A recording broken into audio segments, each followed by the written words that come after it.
What is up, guys? Welcome to another episode of Hands Athletics Radio. Today's going to be what I call Coach's Corner, and essentially that's just going to be me today. Don't have anyone on with me.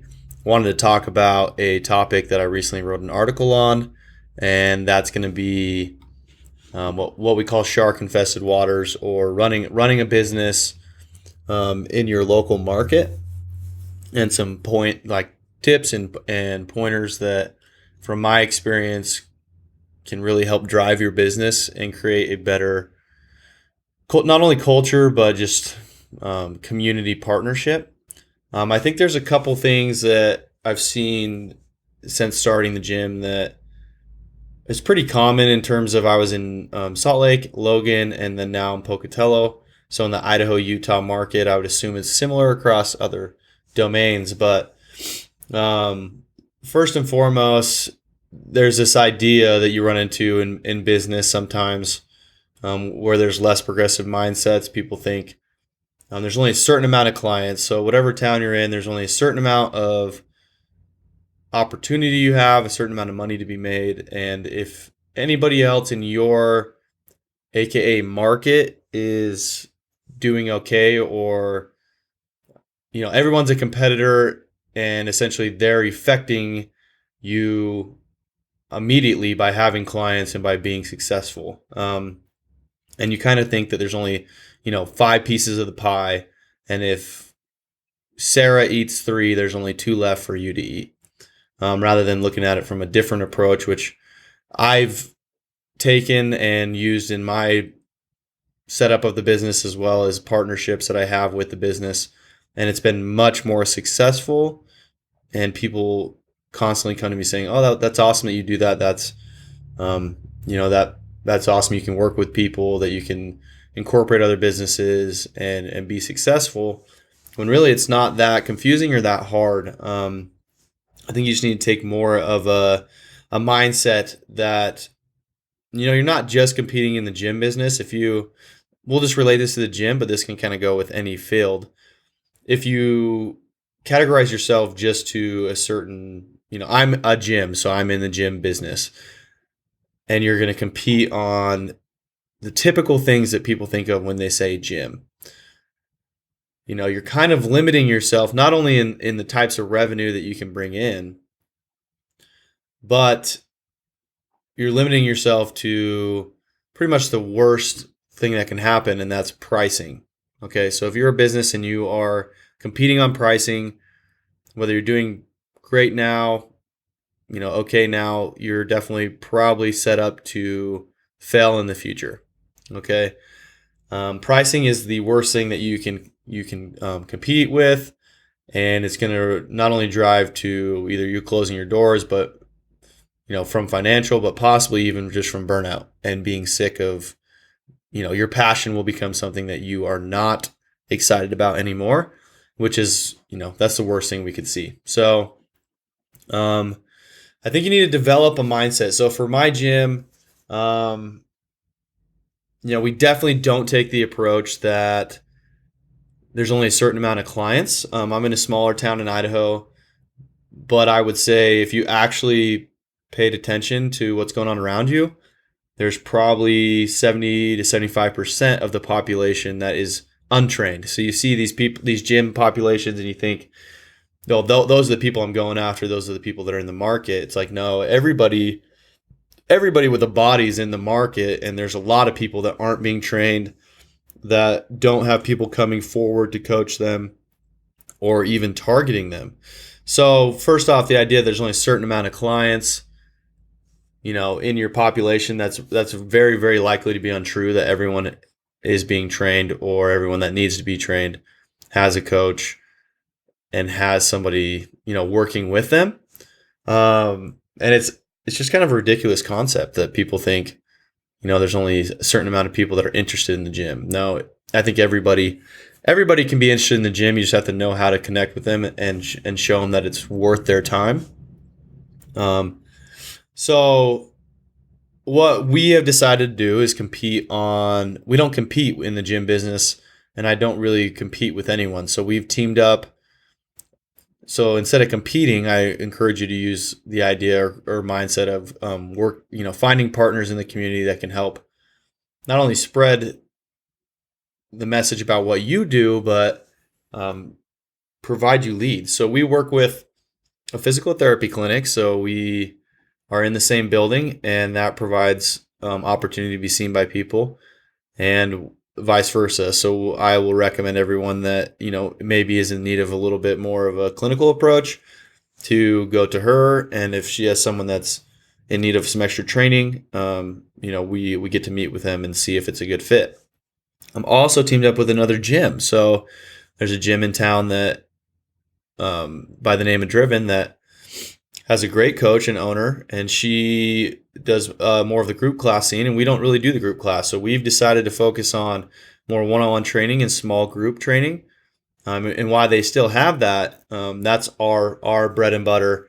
So if people come to her that are usually typically a male that's looking for one-on-one or small group training, she refers them over to us, and vice versa. If I have somebody that comes in and is looking for group training and more of a group environment, that's where I'll send them first. So it kind of creates this teamwork in terms of leads, but also we work together on community events. We are working on putting together some cool stuff for social media, for her getting online and being able to help clients remotely. So we've kind of combined and are using each other's skills and assets to become an even stronger entity, even though we're all separate and could somewhat be considered competitors. By working together, we've been able to, I feel, really push and advance all three of the people involved and their companies. So first off, I would encourage you to find people that are in a growth mindset, that want to work together and really network yourself, and find people that want to team up and work together and exchange not only clients but information, education, and whatnot, so that you can become a better version of yourself. Your company can become a better version of itself, and that'll kind of push you and really help you grow. And by limiting yourself and saying no, I compete with them, they're my competitors, and have that typical bad taste in your mouth about another gym, that's just going to hold you back and really affect not only your reputation in the community, but the opportunity for you to grow and learn things that might be outside of your wheelhouse as is. So that's a huge thing that we do. That's the number one, I think, that has helped us grow as quickly as we have in our first year of having a brick and mortar location. We already have a pretty hefty online side, and that's where we got started out. So we're helping people get better at that while, in exchange for working together and getting some referrals for our brick and mortar. But that's another topic. If you guys ever want to talk about that, I mean, that's having the ability to have kind of a hybrid location where you have some online revenue and a brick and mortar. It's really awesome, and I think that's where it's headed. So we'll do another episode on that in the Coach's Corner. And if you have any questions, shoot them over, and I will answer them. But yeah, let's move on. So that's kind of the first thing. You need to foster relationships and share, because everyone's going to learn more and everyone's going to make more money. And you're going to also, at the end of the day, really be able to affect your community more and provide, point the people in the right direction so that they can all get a different fit, because every gym and business has a different style and taste to it. And there's going to be people that come to you that would fit better somewhere else, and vice versa. So I think it's your responsibility to, put them in the place that's going to help them succeed the most and kind of take yourself out of it. So second problem I mentioned earlier is competing on price. And this will kind of tie into the one above. Competing on price, anybody that's successful knows that's not, most people know that it's not the way to go. You make less money, you burn out, and you have, overall fewer success stories, because you can't really put as much into each client as you can when you're keeping it a more I want to say bought in environment. You have a higher price, you can provide more value because you're happy or you're making more money.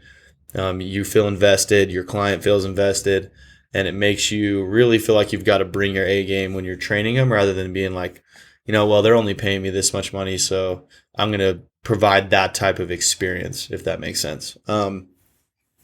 I also think it kind of comes off tacky, lessens what maybe people think of your business. Their experience with it, they'll come in with a lesser expectation, so therefore your quality will likely be lower, and the perception of your business will be, well, that place is cheap, so we go there because it's cheap, which that's not going to appeal to the higher end clients and the people that are willing to spend more money.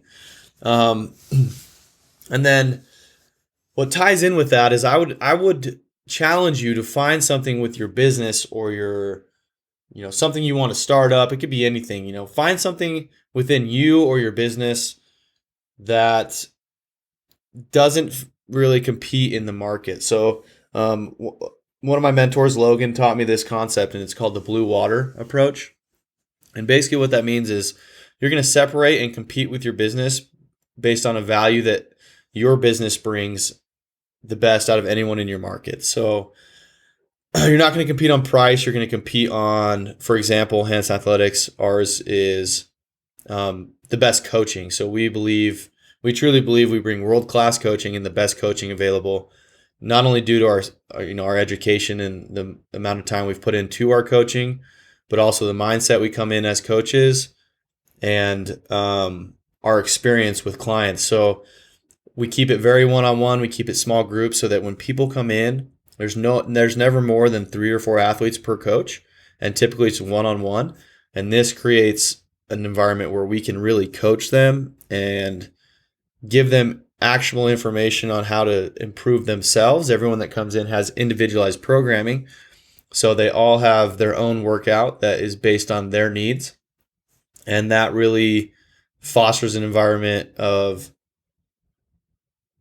not only great movement and coaching, but also accountability, because they have their own stuff that they're completing and they need to do it.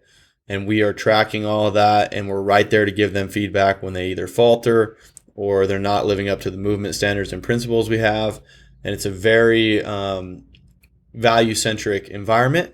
And that way we can keep our prices where it's at and not compete with the typical gym membership, because we don't consider ourselves competing with gyms in general. I don't consider any other gyms in my area or my market my competition. Because my experience and what I'm creating and the value and the education I'm bringing has nothing in common with just a gym membership or a group class. So it's completely different. And that way, like I said, we can compete on that, and that can be our advertising and selling point, rather than, is my gym big? Is it clean? And it's only $50. So that's what I would recommend for you, to find something within your business, or ask those members you already have what kind of separates you. What you'll want to do is you'll want to pick something. You want to separate yourself from your gym. So your gym's a completely different entity. You need to look at it from that point of view, a 10,000 foot view, and decide, what do I do better in my market than anyone else? And it needs to be not just barely. It needs to be, what am I doing 30 to 40% better than anyone else in my market? And while there's a lot of other factors that come into it, yeah, you want to have a clean gym. Yeah. Equipment does matter. But you want to keep those markers at a decent level. But at the end of the day, you want to have one thing that you can hang your hat on and say, we're 40% better than anyone in our market. And that way you're not going to be competing with anyone, because you're going to find the people and through advertising, the people and the clients and the students that want what you have, they're going to come to you. And then your competitors, put that in asterisks. When they find what their value is, it's going to be different than yours typically, and almost always is different than yours. And that way you guys can work together to find, this one fits, this client, it fits best here, this client fits best here, and you can start to work together and piece together a really awesome partnership and, a sense of team that can really take each entity to another level and provide a better value for your community. And again, this can apply to even just you as a person. How you're going to market yourself, how you're going to network. Find something you're really good at and that people want. And if you can just do that and you can push that in your advertising, make sure your employees know. You never want your employees need to know what your value is and be bought into that, and you need to develop your culture around that value. I really think by adopting that mindset with a couple of these suggestions and examples, you'll really be able to take your value of your company to another level. And not only that, but you'll feel, for me, I feel more fulfilled working with other people and creating opportunities for other people. And yeah, so that's my recommendation for you. Thanks for tuning in to Coach's Corner. If you guys have any continued questions on this, shoot them over on Instagram or on the website, and I will get to them and answer them. And yeah, if there's any other topics you want to hear about, let me know. If you are interested in what we do have to offer on the online side or in person in Pocatello, we have a brick and mortar. We do a free session with anyone to kind of come see what I'm talking about and the value we bring and the coaching that we provide. You can schedule a session on our website, just under Pocatello section. You can also check out our remote coaching and training team options for those that are not in the area. We are lucky enough to work with over 100 athletes around the world that want to be a part of Hanson Athletics but maybe aren't in the right location. So if you have any questions, again, let me know. Connect with me at Coach Darren H on Instagram and Hanson Athletics on Instagram. And I always want to help you guys out. So have a great day, and thank you guys for listening.